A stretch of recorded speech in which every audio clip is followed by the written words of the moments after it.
What's going on YouTube? It's Guff the Knight here, coming at you with yet another video, and honestly I have no idea how I missed this story about Nintendo reportedly planning to release a smaller, cheaper Switch. I know I've covered stuff like this before on the channel, but personally I was leaning towards a more powerful Switch, which I would still love to see, but I can see why they're wanting to make a smaller, cheaper Switch, because if you look here, they actually cut their numbers down from what they think they're going to sell from 20 million down to 17 million for this fiscal year, which, you know, still isn't a bad number at all, but getting more units out so you can get more software out, because, you know, $300 for parents and, you know, like me, it's just going to be an off system, you know, for me just playing Pokemon and, you know, Fire Emblem, stuff like that, the Nintendo games. That's all it's going to be used for. So I don't want to spend a deal of $300. Yeah, I have before, and it was cool. Then I got rid of it because I ended up getting Breath of the Wild for my Wii U instead because it's just, I already had it, and I was like, whatever, the game's the same, other than some visual things. So they're going to look at getting parents to buy this for this coming Christmas season or holiday season, whatever you want to call it. I call it Christmas, so get over it.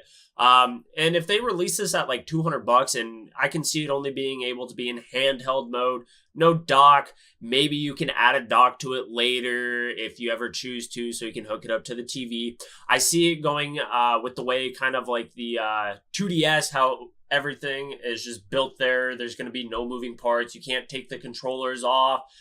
So yes, it's not a Switch anymore, but it's still going to be on that same concept of like the 2DS to the 3DS, stuff like that. It's obviously going to play the same amount of games, and they probably want to get back to this 20 million. So they cut it down to 17 million, 3 million less, which this console is still selling very well. I want to say it's in the realm of 26, 27 million units sold. Someone can correct me down in the comments down below.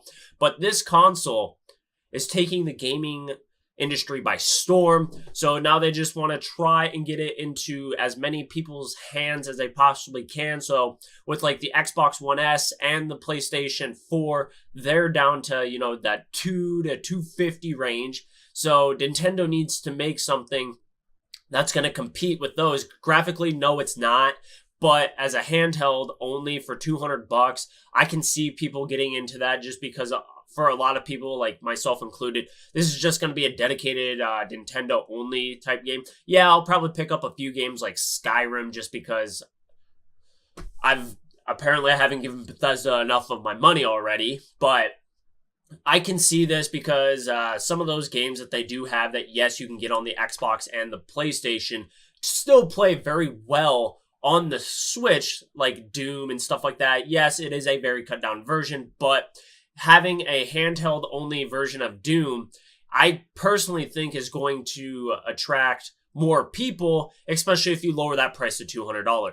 So I want to know what you guys think down below, because again, I don't think they're going to go the more powerful route, just because all those people that did just buy a Switch at $300, and a lot of them want the best of the best, they're going to look and be like, well, crap, I got to buy another Switch, and you're going to have this extra Switch sitting here. Now, they're not going to burn people by making a cheaper one that's maybe handheld only. So again, I want to know what you guys think down in the comments down below. Make sure you like this video if you liked it, dislike it if you dislike it, and subscribe if you're new, guys. So this is Guff the Knight, signing out.